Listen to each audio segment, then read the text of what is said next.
한 달 좀 전쯤에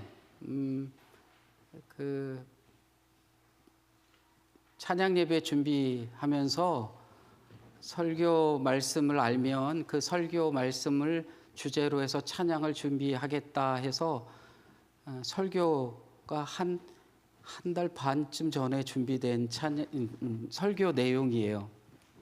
그래서 이게 그때 뭐예요? 달라요. 그죠? 다르죠? 그때는 이 마음으로 준비했는데 지금은 또 다른 마음이 있어요. 그렇지만 그 마음이 지금의 마음도 같아지기를 원하면서 설교를 좀 나누려고 합니다. 예수님이 빛으로 오셨다 그러잖아요. 그죠? 그래서 그 참 빛으로 오신 예수님이 그 마지막 열매로 십자가에 달려 돌아가심으로써 우리에게 이루셨다라고 말합니다. 그래서 이 세상을 향해 비춘 예수님의 그 빛을 우리가 받았으니 우리도 뭐 하자고요?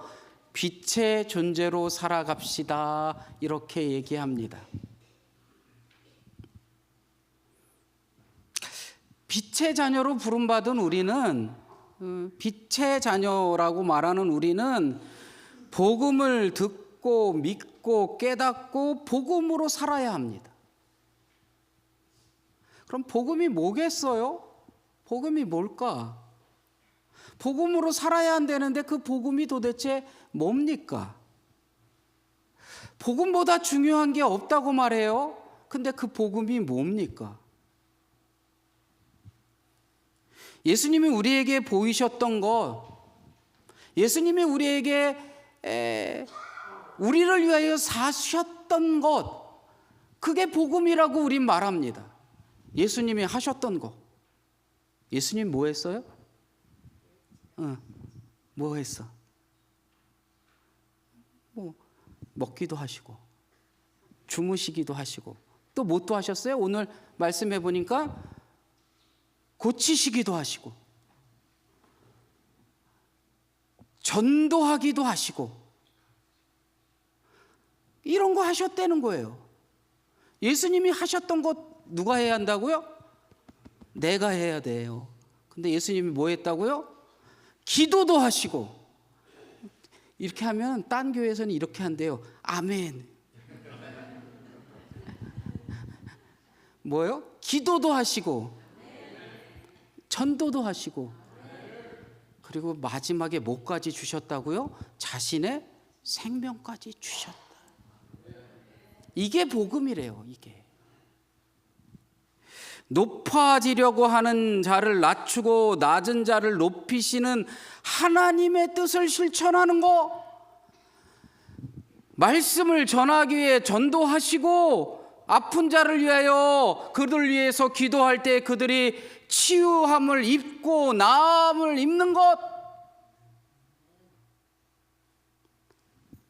그래서 우리에게 뭐를 주신대요?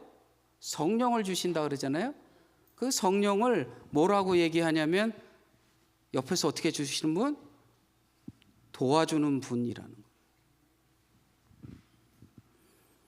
사랑하는 성도 여러분, 성암교회는 복음을 따라 사는 교회가 되기를 간절히 원합니다. 그 복음이 살아 있어야 교회도 살아 있습니다. 요즘 교회가 굉장히 무기력하대요. 왜 무기력하냐라고 물었을 때 뭐 진단하는 사람들이 여러 가지를 이야기하죠. 촌놈이 어제 서울을 갔습니다. 서울을 가면 용산에서 내려서 뭐를 타야 되면 전철을 타야 되잖아요. 그러면 나이 먹으면 서울 가기도 힘들겠구나 생각이 들어요. 가서 표끈을 내면 동전은 뭐 그 표 발급하는 것도 돈을 더 추가해서 내서 뭐 어느 구간을 갈 건지를 누르고 뭐 이런 거 하잖아요. 그런 걸 모두 하기 싫어서 뭐 하냐면 카드에 교통카드가 되는 걸 넣고서 띡.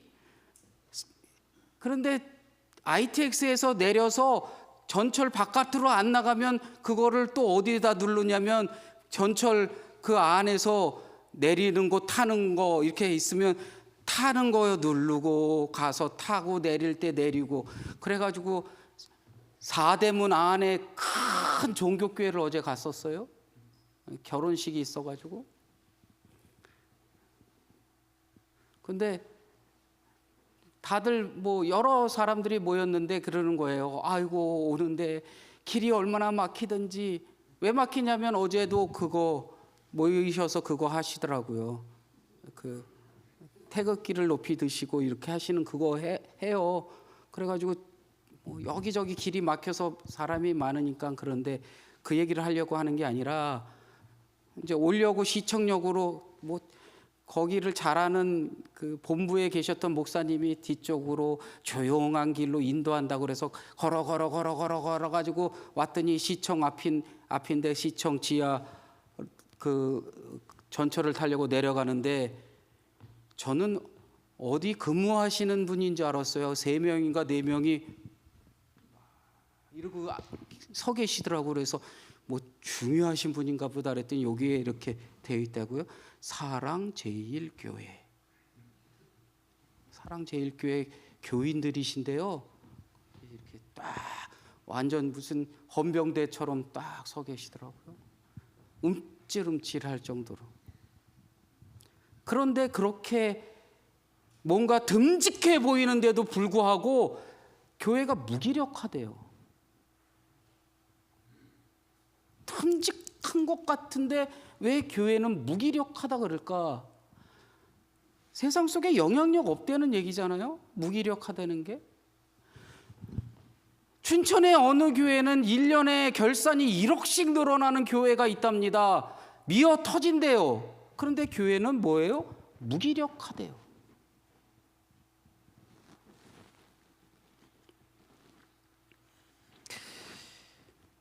많은 교회들이 예배를 하고 집회를 하고 하나님을 찬양하는데 뭐가 없냐면요, 성령 체험이 없습니다. 내면의 인간성이나 사고나 존재 방식의 변화도 없습니다. 왜 교회가 무기력하냐? 복음으로 우리 안에 복음의 역사가 일어났다고 말하는데 복음의 역사가 나를 변화시키는, 나를 증거자로 내세우는 내 삶의 행동의 변화가 있어요, 없어요? 없어요. 분명 복음의 능력은 우리 안에 함께하는 성령이 나를 도와서 나를 움직이게 하고 나에게 힘이 되어 준다고 말씀하고 있지만 성령이 내 안에 성령의 능력으로 나타납니까? 없어요. 그래서 교회는 뭐 한 거예요? 무기력해요.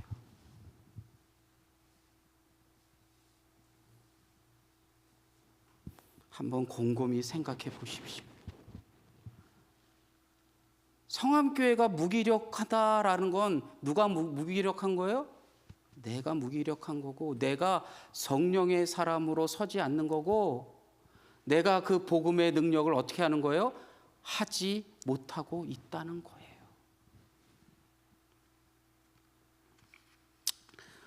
오늘 마가복음 첫 장에 예수님이 누구를 일으켜 세우시냐면요, 이 베드로의 장모, 열병을 앓고 있는, 언젠가 설교 말씀에 여러 번 들으셨을 텐데 베드로 장모가 열병에 걸렸다는 건 뭐에 걸렸냐면 화병에 걸렸어요. 왜요? 자기 자신을 케어해 주던 베드로가 뭐예요? 딸도 버리고, 딸과 같이 있던 장모인 누구도 자기도 버리고, 베드로가 간이 얼마나 그래서 하얀 띠를 묻고 끙끙 앓고 있었다는 거잖아요. 그런데 예수님이 그 베드로의 장모의 손을 어떻게 해요? 잡고서 어떻게 되는 거예요? 일으키셨다는 거예요. 성경에 일으켰다라는 것은 놀라운 역사를 일으키는 걸 말해요. 오늘 본문 복음서에서 1장에 처음으로 예수님이 일으키신 것을 찾았더니 이 마가복음이 제일 먼저예요. 베드로 장모를 어떻게 떼는 거예요? 잡아서 일으키셨다는 거예요. 그랬더니 뭐 했다는 거예요? 열병이 떠났다는 거예요. 일으키고 나서 예수님이 그럼 뭐 하셨냐? 쫙 했어요. 오늘 뭐 했다는 거예요? 전도하고 기도하고 전도하고 말씀 나누고 치유하고 그러한 예수님이 하셨던 일을 하셨는데 그 이전에 뭐 했냐면 베드로의 장모를 어떻게 떼는 거예요? 일으켜 세우셨다는 거예요. 성경에 일으켜 세운 내용이 얼마나 많은지 몰라요. 성경에 일어난 일으켜 세움의 역사가 성암교회 안에서도 이루어지기를 간절히 원합니다. 그 일으켜 세움에 어떠한 역사가 일어났느냐 잘 들어보십시오.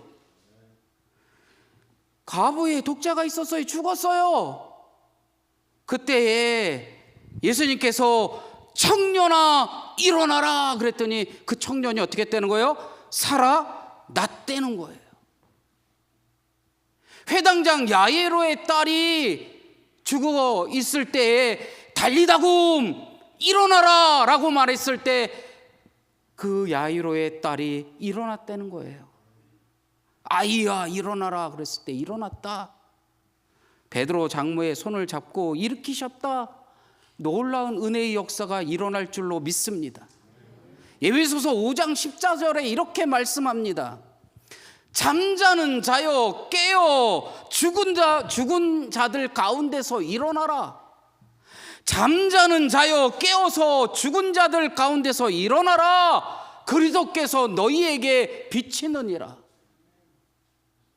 하나님의 은혜가 하나님의 말씀이 성령이 내게 비치고 있습니까? 그렇다면 나는 지금 푹 털고 일어나 예수님께서 하셨던 그 일을 누가 해야 하는 거예요? 내가 해야 하는 겁니다. 사도행전에 보면 예수님만이 하신 게 아니라 베드로도 한 일을 기록하고 있습니다. 다비다라는 여자 제자가 있었어요. 다비다. 이 여자는 여자로서 제자라 칭함을 받는 여인이었어요. 그런데 이 다비다가 어떻게 하냐면 죽었어요. 구제를 많이 하고 선교에 힘썼던 여제자 다비다. 그래서 여인들이 모여서 눈물을 펑펑 흘리면서 다비다의 죽음을 애타하고 있어요. 근데 거기에 누가 있게 됐냐면 베드로가 있게 되었어요.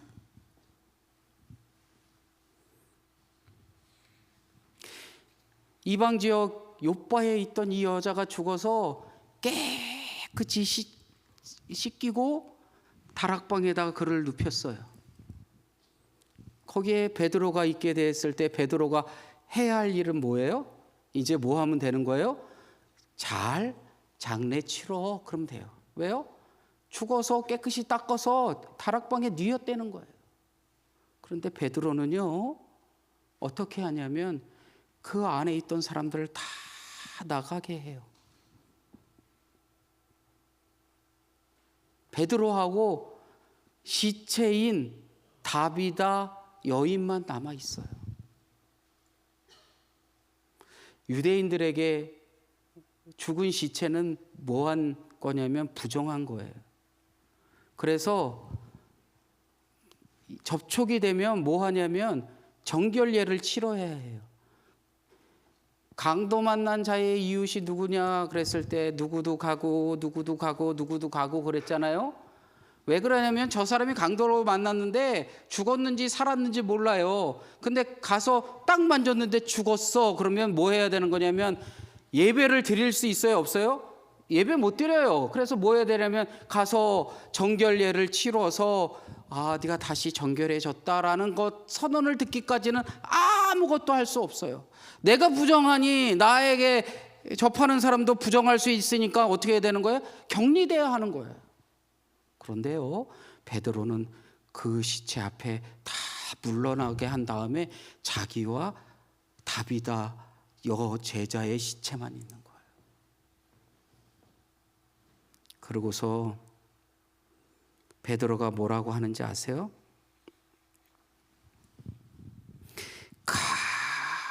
간절히 기도한 다음에 다비다야 일어나라 라고 말해요. 죽었던 다비다가요 살아났어요. 그래서요 구제하고 하는 그 일들을 더 크게 감당했고 이방 선교의 마중물을 다비다가 할 수 있었다는 거예요. 이 시간 예수님이 우리에게 찾아오셔서 이렇게 말씀하고 있는 줄로 믿습니다. 하람아 일어나라. 성암교회여 일어나라.